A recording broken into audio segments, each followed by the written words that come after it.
Called creative writing. जब वो इस चीज को क्रिएट करते हैं अपनी राइटिंग में, तो this is called creative writing. अच्छा, क्रिएटिव राइटिंग के कुछ एलिमेंट्स हैं, जैसा कि हम पहले भी पढ़ चुके हैं। इन डिटेल हम इसलिए पढ़ेंगे क्योंकि जब हम कोई भी स्टोरी पढ़ेंगे तो हमने हर स्टोरी को इस पॉइंट ऑफ व्यू से देखना है जो हम अभी पढ़ने जा रही हैं। यानी हर एलिमेंट हमें स्टोरी का पता हो, प्लॉट के अंदर कितनी चीजें होती हैं हमें पता होनी चाहिए। सबसे पहले वॉइस। वॉइस क्या होती है? बेसिकली ऑथर्स का यूनिक स्टाइल होता है और वे ऑफ सेइंग थिंग होता है, और हर एक की वॉइस डिफरेंट होती है। जैसे एक ऑथर, हम इसकी एग्जांपल लेते हैं, जैसे हेडा गैबलर, शायद आप लोगों ने पढ़ा हो। तो हेडा गैबलर के अंदर जो ऑथर ने यूनिक स्टाइल यूज किया है और जिस तरह से वो चीज़ों से जो है वो एक्सप्लोर करता है और एक्सप्लेन करता है, वो उसका स्टाइल बिल्कुल डिफरेंट है।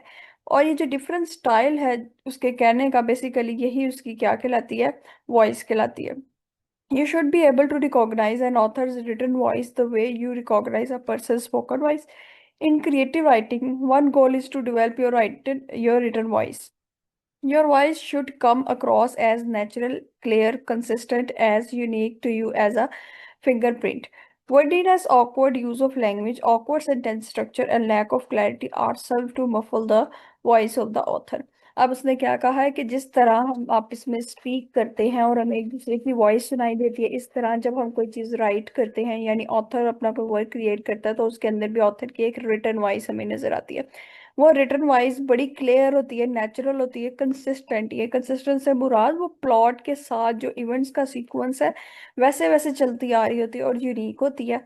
ठीक है। और इसमें क्या होता है कि इस वॉइस के अंदर वर्ड का बहुत ज्यादा ख्याल रखा जाता है, सेंटेंस का स्ट्रक्चर देखा जाता है। ठीक है, क्योंकि ये वो चीजें होती हैं जो कि आपकी वॉइस को क्रिएट करती है। अगर इन चीजों में ही एरर होगा, क्लैरिटी नहीं होगी, तो हमें नॉवल समझ में नहीं आएगा। और ऑथर कहना क्या चाहता है ये बात हमें वाज़ेह नहीं होगी। तो ऑथर कहना क्या चाहता है ये बात हमें शुरू से लेकर एंड तक अगर सही समझ आती है, तो ये उसका क्या बन जाता है? ये उसकी वॉइस बन जाती है। और अगर ऑथर की वॉइस सही होगी तो इंटरेस्ट बिल्ड होगा रीडर का। सेकंड चीज हम पढ़ते हैं करेक्टर्स, जो कि अगेन मोस्ट इम्पोर्टेंट हमारे राइटिंग का पार्ट होते हैं। द पीपल और एक्टर्स, जैसे कि एनिमल्स हो सकते हैं, एनिमेट ऑब्जेक्ट्स होती है, forces of nature who carry out the action of the story. Character development is all art of imagining portraying characters is enough to detail that they seem real both to the author and the audience. Characters वो होते हैं जो कि people भी हो सकते हैं, जो कि अदर्स इन एनिमेट ऑब्जेक्ट्स भी हो सकते हैं, जो एनिमल्स भी हो सकते हैं। यानी करेक्टर्स के लिए जरूरी नहीं है कि सिर्फ इंसान ही होने चाहिए, करेक्टर्स में जानवर भी हो सकते हैं, करेक्टर्स में ऐसी ऑब्जेक्ट्स हो सकते हैं जो बेजान होती हैं। ठीक है, हम किसी भी चीज़ को इस्तेमाल करके, जैसे अगर वर्ड्सवर्थ की आप डैफोडिल्स पढ़ें तो वहां पे आपको पता चलेगा कि जितने भी प्लांट्स हैं वो उनको डांस करवाता है। ठीक है, तो इट्स मीन उसके ऑब्जेक्ट्स जो हैं, उसके जो करेक्टर्स जो हैं वो डैफोडिल्स हैं। ठीक है, इसके बाद अगर हम एनिमल फॉर्म पढ़े तो हमें पता है कि उसके करेक्टर्स कौन कौन से एनिमल्स हैं, पिग्स वगैरह। ठीक है, हॉर्सेस वगैरह इस तरह से हैं। और अगर हम नॉर्मल नॉवेल्स देखें जो मोस्ट कॉमन है, उनमें हम देखते हैं लोग। ठीक है, ये चीज़ है। अब तीनों तरह के जो करेक्टर्स हैं वो करेक्टर्स ही कहलाते हैं, और इनका क्या मकसद होता है? अपनी स्टोरी में कोई एक्शन परफॉर्म करना। करेक्टर एक्शन परफॉर्म करते हैं स्टोरी के अंदर। और ये सब एक्शंस क्यों परफॉर्म करते हैं? ये बेसिकली आपकी ऑथर की आर्ट ऑफ इमेजिनिंग होती है। और करेक्टर्स को रिप्रेजेंट करने का एक तरीका होता है कि वो रियल लगे ऑथर को भी और ऑडियंस को भी। तो करेक्टर्स बिल्कुल एक्शन परफॉर्म करने के लिए स्टोरी के अंदर इस्तेमाल होते हैं। फिर आता पॉइंट ऑफ व्यू। हम बार बार पढ़ते हैं कि पॉइंट ऑफ व्यू कितने होते हैं, कितने पॉइंट ऑफ व्यू से जो है हमारे नॉवेल्स लिखे जाते हैं। फर्स्ट पर्सपेक्टिव, सेकंड पर्सपेक्टिव या थर्ड पर्सपेक्टिव, तीन पर्सपेक्टिव होते हैं। Narrator's perspective on the characters and occurrences in the piece of writing whose voice is telling the story. Most fiction is writing in the first person and eyewitness account or in the third person, where the narrator describes things that happen to other people. अब point of view में तीन चीजें होती हैं। Writer जो है basically अपने characters को जो है ना उनकी स्टोरी बयान करता है। ठीक है, और आने वाले इवेंट्स को बयान करता है अपनी पीस ऑफ राइटिंग के अंदर। लेकिन ये उसका स्टाइल होता है, किस स्टाइल में? क्या वो फर्स्ट पर्सन नरेशन को फॉलो करता है या सेकंड पर्सन या थर्ड पर्सन? हमने चीजें पढ़ी हुई हैं। नैरेटिव वॉइस की, सॉरी, नैरेटिव पर्सपेक्टिव की टोटल तीन टाइप्स होती हैं, यानी थ्री टाइप्स के पॉइंट ऑफ व्यू होते हैं। फर्स्ट पर्सन नैरेटिव्स में कौन कौन आता है? हेलो, मेरी जी वॉइस आ मैम। रही है? हाँ, first person point of view में कौन आता है? स्टोरी जब फर्स्ट पर्सन के थ्रू बताई जा रही होती है, ज्यादातर ऑथर ही होता है फर्स्ट पर्सन। मैम मतलब जो हुई भी होती है, जो स्टोरी टेल कर रहा होता है उसको। हाँ, जो स्टोरी टेल कर रहा होता है यानी आपका ऑथर जो होता है वो होता है I we. This is called your first person narration. और सेकंड पर्सन नरेशन कौन सी होती है?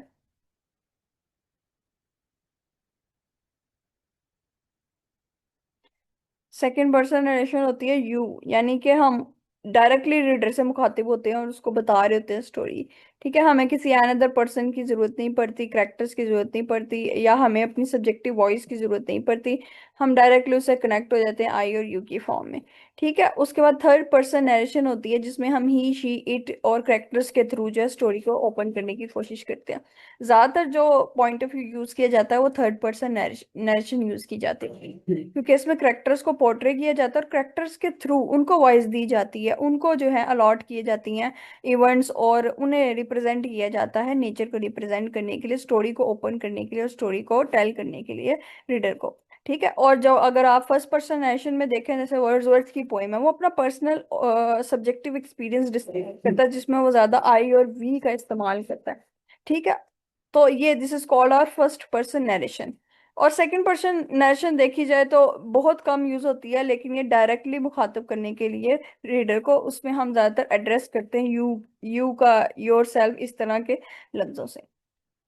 अच्छा, एलिमेंट स्पेसिफिक टू फिक्शन। अब कौन से एलिमेंट्स फिक्शन क्रिएट करते वक्त जरूरी होते हैं? जैसे फिक्शन क्या होती है आपको खुद पता है कि इमेजिनेटिव आपकी स्टोरी होती है, ठीक है, फैंटेसी होती है आपकी। अब फिक्शन क्रिएट करने के लिए नॉवल ड्रामा के अंदर हम ज्यादातर किस चीज पे ध्यान देते हैं? अपने करेक्टर्स पे। अगर आप प्रोज देखें, आप अपनी स्टोरीज देखें, और उसके अलावा आप नावल देखें, ड्रामा देखें, तो उनमें सारे पॉइंट्स जो हैं सेम सेम होंगे फिक्शन क्रिएट करते वक्त। जैसे कि करेक्टर होंगे, करेक्टर जरूर होने चाहिए। दूसरी चीज प्रोटैगनिस्ट होता है। प्रोटैगनिस्ट आपको खुद पता है एक सेंट्रल करेक्टर होता है, ठीक है। अब वो इंसान भी हो सकता है, वो एनिमल भी हो सकता है, कोई भी हो सकता है। ठीक है, अब वो जो करेक्टर है बेसिकली सारी स्टोरी जो है उससे रिलेटेड सुनाई जा रही होती है। ठीक है, उससे रिगार्डिंग सारी स्टोरी टोल की जा रही होती है। फिर होता है एंटेगनिस्ट, होता है जो कि उसकी ऑपोजिट नेचर का मालिक होता है। अब हमने ज्यादातर एंटेगनिस्ट के बारे में ये रखा हुआ कि वो कोई विलन होगा, दुश्मन ही होगा तो वही एंटेगनिस्ट है, बल्कि बिल्कुल भी नहीं। ऐसा करेक्टर जो कि आपके प्रोटेगनिस्ट से कंफ्लिक्ट में आ रहा हो, उसकी राय डिफरेंट हो, उसकी ड्रेसिंग डिफरेंस हो, उसका स्टाइल, उसका गेटअप डिफरेंट हो, बिहेवियर डिफरेंट हो, this is called an antagonist. तो जरूरी नहीं है वो विलन ही हो, विलन होना जरूरी नहीं है, लेकिन समटाइम्स हम विलन की एग्जांपल देते हैं कि भाई विलन ही प्रोटेगनिस्ट से ज्यादा ऑपोजिट शो करवाया जाता है। तो इसलिए एंटेगनिस्ट जो होता है वो क्या होता है? कंफ्लिक्टिंग करेक्टर होता है आपके प्रोटेगनिस्ट से। फिर करेक्टर फॉयल आता है। करेक्टर फॉयल बेसिकली क्या होता है? कॉपी करेक्टर होता है जो कि आपके प्रोटैगनिस्ट की ट्रेड्स को कॉपी करता है। वो character is a character whose traits are direct contrast to the principal. Sorry, नजर नहीं आ रही है, और जूम कर लेते हैं। ठीक है, whose traits are direct contrast to those of principal's character. The foil therefore highlights the traits of the protagonist. The foil is usually a minor character, although there are two protagonists, they may be foil of each other. अब क्या होता है कि story के अंदर हो सकता है कि दो प्रोटेगनिस्ट हों। प्रोटेगनिस्ट से मुराद ये है कि दोनों की जो है नेचर सेम हो, ट्रेड सेम हो, या उसके फॉलोअर्स हों, दोनों को हाईलाइट करके दिखा रहे हो, जैसे कि हीरो हीरोइन, दोनों की नेचर सेम दिखाई जाती है, दोनों काइंड हार्ट है। तो वो क्या है? वो एक दूसरे के फॉइल कैरेक्टर बन जाते हैं और वो दोनों ही प्रोटेगनिस्ट होते हैं स्टोरी के। तो this is called your foil character. अच्छा, स्टीरियोटाइप कैरेक्टर क्या होते हैं? वो जिनकी किधर गया, is a character who possesses expected traits of a group rather than being an individual. Using stereotypes is usually considered an indication of poor quality, especially in cases such as member of minority groups, people with disabilities, of women. However, stereotypes can be used in furthering the story quickly and acceptable in the minor roles. They do not provoke, ठीक है, hurtful portraits of the group and question। अब क्या होता है? Stereotype वो character होता है जो माइनर करेक्टर्स होते हैं, जिनका रोल कम होता है और वो इंडिविजुअल से ज्यादा एक ग्रुप की फॉर्म में भी दिखाए जाते हैं। जैसे कि आपने देखा होगा सर्वेंट आ जाता है। ठीक है, इस तरह से माइनर करेक्टर में वुमेन्स थोड़ी बहुत आ जाती हैं, कोई ऐसे लोग आ जाते हैं जो थोड़ा सा रोल अदा करते हैं, और उनकी जो ट्रेड्स होती हैं वो उनके स्टेटस के लिहाज से होती हैं, यानी वो लोग जो लो स्टेटस के होते हैं, this is called our stereotype people. तो जाहिर है स्टोरी के अंदर माइनर फैक्टर्स भी होते हैं, तो वो हमारे स्टीरियोटाइप्स कहलाते हैं। करेक्टर डेवलपमेंट, करेक्टर्स को किस तरह से डेवलप किया जाता है, जब हम ये पढ़ लेंगे तो हमें करेक्टर डेवलपमेंट की समझ आ जाएगी, हम खुद भी डेवलप कर सकेंगे। Character development is showing the multitude of traits behaviour that give literary character the complex of a human being. The amount of character development affect the quality of the story. अब character development का मतलब क्या है कि बहुत सारी trades दिखाना, behaviours दिखाना अपने ड्रामा के अंदर, नॉवल के अंदर, थ्रू करेक्टर्स के थ्रू। ठीक है, अब वो करेक्टर ह्यूमन बीइंग भी हो सकते हैं, जैसे मैंने गेन का। इससे क्या होता है कि हम जो है स्टोरी को शेप देते हैं। ठीक है, character development is an very important part है ये हमारी स्टोरी का। इसके बगैर जो है स्टोरी कभी भी राइट नहीं की जाती। इसमें कुछ करेक्टर्स होते हैं, जैसे कि अभी हमने थोड़े बहुत करेक्टर्स की टाइप्स ऊपर पढ़ी हैं, उसी तरह नीचे भी हम टाइप्स पढ़ेंगे। Flat character, flat character is not fully develop, we know only one side of the character. ये वो करेक्टर होते हैं जो कि फुली डेवलप नहीं किए जाते, जिनके थोड़े थोड़े से माइनर रोल दिखाए जाते हैं। इनकी स्ट्रेट फॉरवर्ड नेचर हमें दिखाई जाती है, ये सीधे सीधे सिंपल से लोग होते हैं, लेकिन इनका ज्यादा रोल नहीं होता। जैसे हमने अभी अभी बात की है माइनर करेक्टर, तो उनको हम फ्लैट करेक्टर भी कह सकते हैं। अच्छा, उसके बाद around character is fully develop. Around character क्या होता है, जिस करेक्टर में हम तब्दीली देख रहे होते हैं। स्टार्टिंग में वो कोई और था, बाद में वो तब्दील होकर कुछ और हो गया, चेंजिंग और हालात की वजह से। ठीक है, और एंडिंग पे जाते जाते वो कुछ और हो जाएगा, तो दिस इज कॉल्ड कि उसके अंदर चेंज आ रहा है, तो इसीलिए चेंज आने की वजह से हम उसको क्या कहते हैं, राउंड करेक्टर। अब इसकी एग्जांपल इस तरह से लेते हैं, एंटेगनिस्ट की ले लेते हैं, कि हम अक्सर कहते हैं कि विलन्स जो होते हैं वो जो है चेंज नहीं होते। ठीक है, कभी कभी ऐसा भी होता है स्टोरीज के अंदर, विलन्स जो होते हैं वो स्टार्टिंग में कोई और भी शो कर रहे थे, लेकिन उन पे इतना अच्छा इम्पैक्ट पड़ता है प्रोटेगनिस्ट का कि वो आहिस्ता आहिस्ता उनकी नेचर चेंज होती है और वो एंड पे जाके काइंड हार्ट पर्सन बन जाते हैं। तो this is called our round character, कि वो अपनी नेचर चेंज करते हैं, जबकि फ्लैट कैरेक्टर अपनी नेचर चेंज नहीं करते, जैसे स्टार्ट में होते हैं वैसे ही रहेंगे। तो हम इनका बिहेवियर स्टैटिक रहता है और इनका बिहेवियर डायनेमिक होता है, चेंज हो जाता है। ठीक है, और ये चीजें ये, और ये स्टोरी के अंदर गुड भी हो सकते हैं, बैड भी हो सकते हैं, यानी दिखा सकते हैं दोनों चीजें, क्योंकि ये चेंज हो जाते हैं। We feel that we know the character as well as that he और she has become a real person. और जो रॉन्ग करेक्टर होते हैं यही सबसे ज्यादा शो कर रहे होते हैं कि ये रियल पर्सन है। Character's development is a continuum with perfectly flat character at one end and very round ones at the other. Each character, every character lies some here on this continuum. Round characters are usually considered an indication of literary quality. However, characters in folkies are always flat, and flatness is appropriate for minor character in modern literature for children. यानी जो flat और flatness हम दिखाते हैं वो ज्यादातर minor characters होते हैं, और हम ज्यादातर उनको चिल्ड्रन के लिटरेचर में यूज करते हैं। जैसे हम कोई अगर एलिफेंट है, उसका हम किरदार बताते हैं शुरू से लेकर एंड तक, वो एक एनिमल है और वही करेक्टर है पोम का। ठीक है, तो वो शुरू से लेकर एंड तक हमें फ्लैट ही नजर आएगा। A character foil is often flat. जो फॉइल करेक्टर होते हैं, जैसे छोटे मोटे करेक्टर हो गए जो कि बिल्कुल प्रोटेगनिस्ट का ही अक्स होते हैं, वो ज्यादातर हमें फ्लैट नजर आते हैं। It is protagonist even if the protagonist is around. और उस सिचुएशन में जब अगर कोई फॉइल करेक्टर मौजूद है, तो उस सिचुएशन में जो हमारा राउंड करेक्टर होगा वो क्या कहलाएगा, प्रोटेगनिस्ट कहलाएगा। तो ये चीज है। यानी अगर मैंने जैसे बात की है फॉइल करेक्टर और प्रोटेगनिस्ट के दरमियान में, अगर आपने फर्क करना है तो वो फर्क ये है कि प्रोटेगनिस्ट एक तो हीरो होता है पूरी स्टोरी का, जबकि फॉइल करेक्टर पूरी स्टोरी का हीरो नहीं होता। ठीक है, उसके बाद फॉइल करेक्टर जो होता है वो हमेशा स्टैटिक रहेगा, उसका बिहेवियर चेंज नहीं होगा, उसके जो है वर्क्स चेंज नहीं होंगे, रिस्पॉन्सिबिलिटीज चेंज नहीं होंगी, उसके लिए सिचुएशंस जो है हमेशा सेम रहेंगी। जैसे वो नौकर है तो नौकर ही वो रहेगा, उसका स्टेटस नहीं बदलेगा। जबकि प्रोटेगनिस्ट जो होता है वो क्या होता है, राउंड होता है, उसका स्टेटस भी चेंज हो सकता है, उसकी नेचर भी चेंज हो सकती है, बहुत सारी सिचुएशन जो हो सकती हैं उसको बदल सकती हैं। तो ये चीज है। अच्छा, चेंज इन करेक्टर्स। करेक्टर्स के अंदर जो चेंज आता है, जैसे मैंने अभी बात की है, फ्लैट करेक्टर जो होते हैं वो कांस्टेंट होते हैं। ठीक है, तो उनको हम कहते हैं स्टैटिक करेक्टर। इस तरह जितने भी करेक्टर जो अपने जो है नेचर चेंज नहीं करते, ठीक है, does not experience also basic change, ठीक है, वो क्या कहलाते हैं, स्टैटिक करेक्टर कहलाते हैं। डायनेमिक करेक्टर वो होते हैं जो एक्सपीरियंस करते हैं चेंज को, अपने करेक्टर में बदलने की भी कोशिश करते हैं, चाहे वो हालात की वजह से हो, वाकयात की वजह से हो, या खुद की वजह से हो, उनकी लाइफ में चेंज आता है। तो चेंज आने की वजह से उस करेक्टर में भी तब्दीली आ जाती है। ये सारा चीज जो है ये करेक्टर से रिलेटेड है। आगे भी वो सारी यही बातें करेगा। करेक्टराइजेशन की प्रॉपर समझ में आ गई है क्या, मैंने बात की है?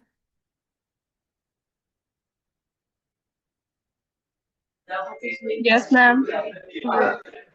अब इन जी तीनों से मैम देखो बिल्कुल कितना आ कुछ गई। पता चला। हमें तो सिर्फ यही पता था कि भाई कुछ डायरेक्ट करेक्टर्स होते हैं, कुछ इनडायरेक्ट होते हैं, लेकिन देखो हमने करेक्टराइजेशन का पार्ट पढ़ा, हमें पता चला कि इतने ज्यादा करेक्टर्स होते हैं अंदर। फ्लैट होते हैं, डायनेमिक होते हैं, राउंड होते हैं, ठीक है, उसके बाद प्रोटेगनिस्ट, एंटेगनिस्ट और इसके अलावा भी बहुत सारे जो हमने भी ट्रेड्स पढ़ी हैं उनके हिसाब से स्टीरियोटाइप्स एज वेल एज।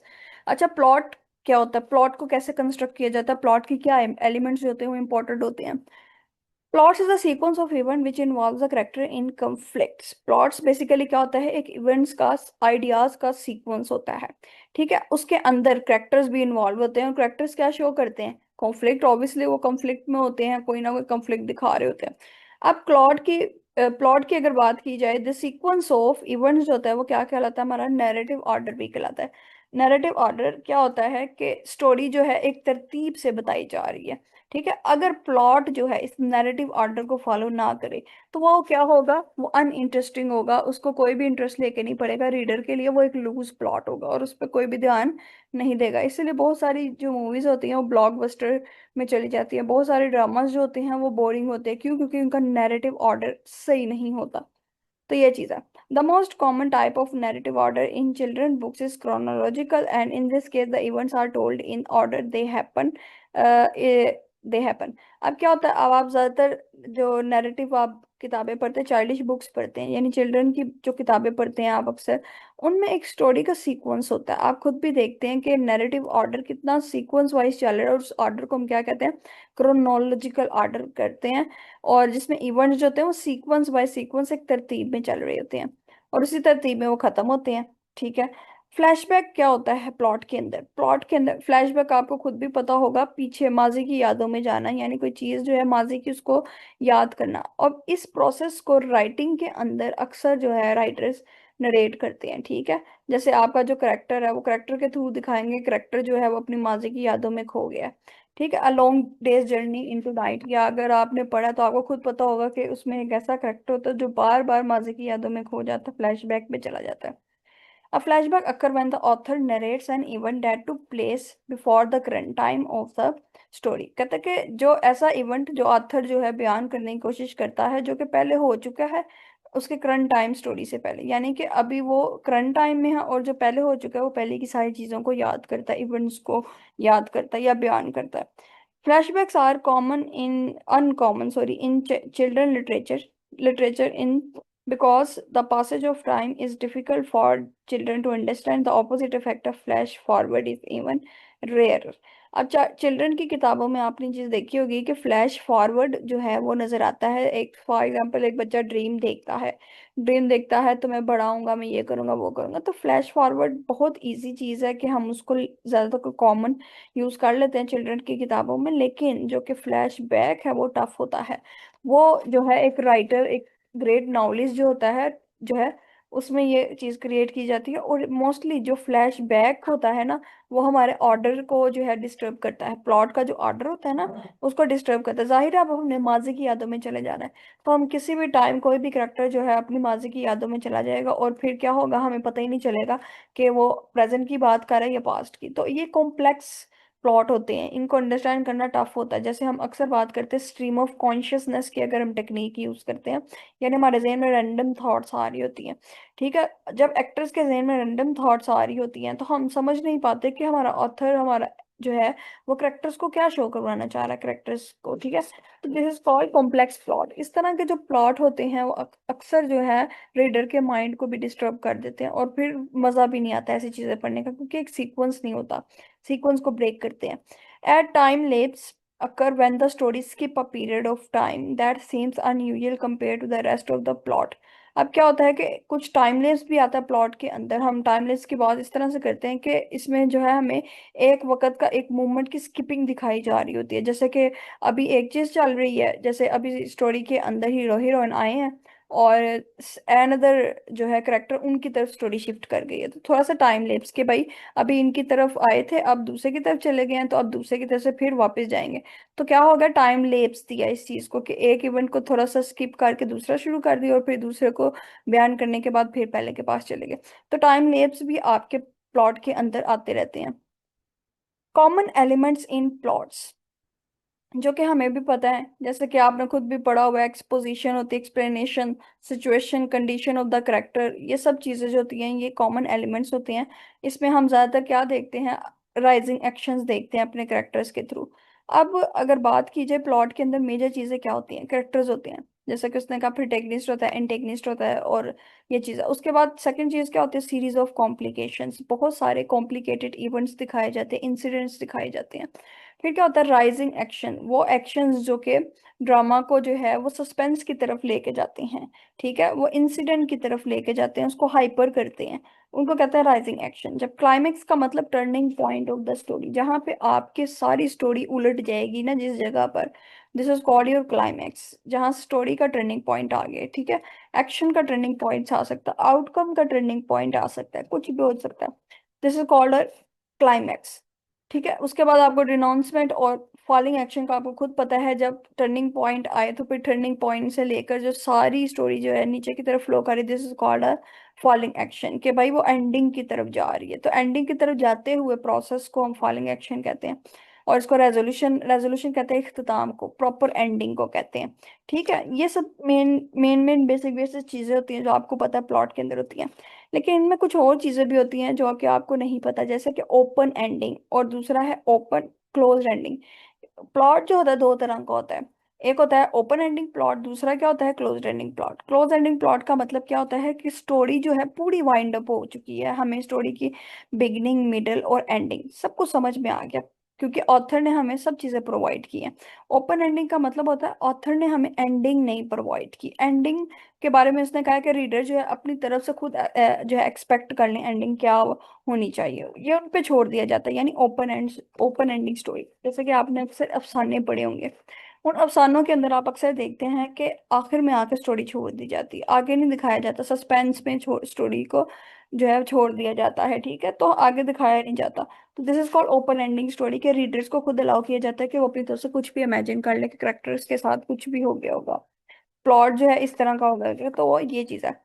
अच्छा, क्लिफ हैंगर का मतलब होता है अब्रप्ट एंडिंग, एकदम जो है खत्म हो जाना किसी भी एक्साइटिंग पॉइंट पे, या फिर किसी भी डेंजरस टाइम में प्लॉट का खत्म हो जाना, this is called Cliff hanger, जिसको हम अक्सर कहते हैं कि एक हम मूवी देख रहे हैं, वो मूवी का हमें सीक्वेंस समझ में आ रहा है, लेकिन उसकी एंडिंग एकदम होगी, हमें तो जो है इस चीज का पता ही नहीं था, हमें लगा कि और भी स्टोरी होगी।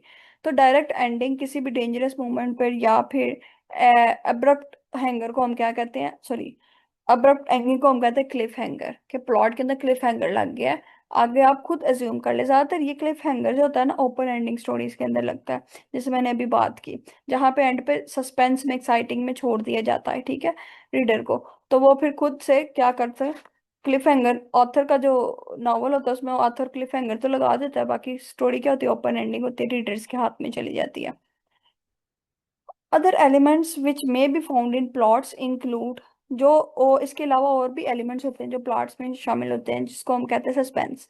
हमें सस्पेंस क्या होता है, बेसिकली एक टेंशन होती है जो कि ऑथर ने क्रिएट की होती है, ठीक है, सेंस ऑफ अनसर्टेनिटी, आगे क्या होने वाला है, हम इस बारे में वरीड रहते हैं, परेशान रहते हैं, क्या कोई इमोशनल पुल होता है, हम जज्बाती होते हैं इस पॉइंट पे आकर, ठीक है। ये चीज क्या रखती है, रीडर को अलाइन रखती है उसकी रीडिंग से, राइट। रीडर जो होता है ना, जब देखता है कि सस्पेंस आ रहा है उसके ब्रेन में और इंटरेस्ट पैदा होता है कि भाई अब तो मैंने आगे स्टोरी जो है ना पढ़नी पढ़नी है, यानी प्लॉट की तरफ अपने आगे जाना ही जाना है, तो सस्पेंस जो होता है वो इंटरेस्ट को बहाल रखता है। फॉरशैडोइंग की टेक्निक आपको पता है कि जब ऑथर जो है पहले ही हिंट्स देने लग जाता है कि आगे क्या होने वाला स्टोरी में, तो ये बेसिकली हिंट्स होते हैं जो ऑथर ने अपने नॉवल के अंदर रखे होते हैं कि स्टोरी के अंदर आगे क्या होने वाला है।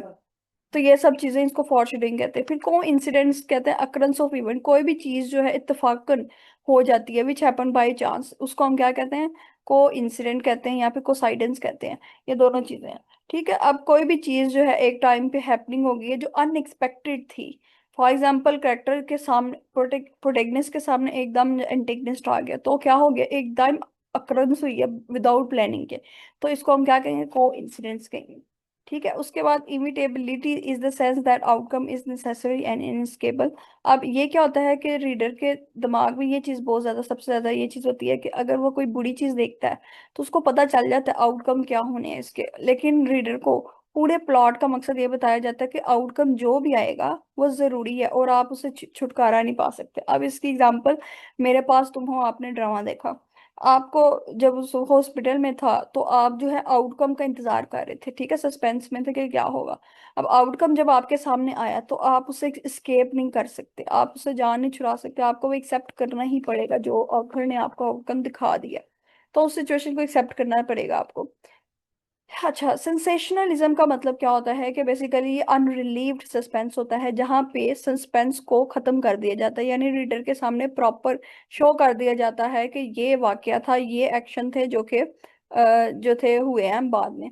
अब पाकिस्तानी ड्रामा के अंदर सस्पेंस कब खत्म होता है? जब एक एपिसोड के बाद अगली एपिसोड आती है, पिछले एपिसोड का सस्पेंस जो होता है वो अगले एपिसोड में खत्म हो जाता है। तो बेसिकली क्या होता है कि उस पर्सन को अनरिलीव्ड किया जाता है उस सस्पेंस से जिसमें वो मुब्तला होता है। तो ये चीजें भी रीडर को एक्साइट करती हैं कि वो बार बार सस्पेंस को पढ़ता है और सस्पेंस से रिलीफ हासिल करता है, और इस तरह स्टोरी जो है वो फॉरवर्ड कर दी जाती है। ठीक है, इतना सस्पेंस नहीं होना चाहिए कि रीडर जो है वो उकता जाए। तो ये एक पुअर स्ट्रक्चर में ज्यादातर सेंसेशनलिज्म होती है। ड्रामाज में तो हम देखते हैं अक्सर इंसान उकता जाता है और वो फिर इन चीजों को अवॉइड करता है, यानी कि सस्पेंस को अवॉइड कर देता है। ये चीज है। अब सेंटिमेंटेलिटी क्या होती है? सेंटिमेंटेलिटी बेसिकली इमोशंस की बात होती है, क्योंकि सेंटिमेंट्स वर्ड से निकला, is the opposite of sensationalism. ये बिल्कुल ऑपोजिट होती है सेंसेशनलिज्म से, क्योंकि इसके अंदर क्या होता है, ओवर यूज ऑफ सेंटिमेंट, हद से ज्यादा इमोशंस का इस्तेमाल होता है। Natural consent for another person that produces a tear jerker dwelling much on cute and the precious, ये सारी चीजें। अब बेसिकली सेंसेशनलिज्म का मतलब अपने इमोशंस को रिलीफ देना सस्पेंस को खत्म करके, और सेंटिमेंटलिटी का मतलब सस्पेंस ना खत्म करना, इमोशनली चार्ज रखना अपने रीडर्स को, समझ में आई? ताकि वो चीजों को आगे मजीद खोले और उसको पढ़े इमोशनल होके, जज्बाती होके। तो ये चीज है, दोनों एक दूसरे के ऑपोजिट है। सेटिंग का आपको खुद पता है, सेटिंग में वही चीजें, एक इंटीग्रल सेटिंग होती है और एक बैकग्राउंड सेटिंग का मतलब कोई भी जगह हो सकती है, कोई भी टाइम पीरियड हो सकता है जहाँ पे पूरी स्टोरी जो है वो टेक प्लेस हुई है, ठीक है, शुरू हुई है, ओपन हुई है, ठीक है, वहां पे सारे इवेंट्स परफॉर्म हुए हैं। अब अक्सर आपने देखा होगा सेटिंग शिफ्ट भी करती है, जैसे कि मॉडर्न प्लेस के अंदर, मॉडर्न ड्रामास के अंदर अक्सर सेटिंग आपकी शिफ्ट कर रही होती है, कभी एक जगह, कभी दूसरी जगह, कभी तीसरी। तो प्लेस कोई भी हो सकती है, घर का दूसरा कमरा, तीसरा कमरा, जिसको हम अक्सर कहते हैं इंटीग्रल सेटिंग। ठीक है, इंटीग्रल सेटिंग क्या होती है कि इसके अंदर जितने भी जो है ना, एक समझे एक प्लेस है, उसके अंदर सारे एक्शंस, कैरेक्टर और थीम हमें बता दिया जाएगा। ठीक है, this is called our integral, जो कि बेसिक सेटिंग होती है, जहाँ पे सारे इवेंट्स, जहाँ पे सारे करेक्टर हमें शो किए जाते हैं। बैकड्रॉप सेटिंग क्या होती है कि जो बैकग्राउंड सेटिंग होती है, जैसे रूम कैसा होना चाहिए, जहाँ पे इवेंट प्लेस आ रहा है वो जगह कैसी होनी चाहिए, ठीक है, उसमें कोई चीज़ होनी चाहिए इंटरेस्टिंग या नहीं है, वो थिएटर टाइप कोई जगह, ये सब चीज़ें क्या होती है, बैकग्राउंड सेटिंग होती है, कि पीछे किसी किस्म की भी जगह हो सकती है, उसकी सेटिंग हमने बतानी होती है। तो दो तरह की सेटिंग होती है, इंटीग्रल जो बेसिक होती है, ठीक है, बैकड्रॉप सेटिंग जो होती है पीछे कर्टन्स, फ्लैट, इस तरह की चीजें होती हैं। किसी का मैसेज आ रहा है मुझे,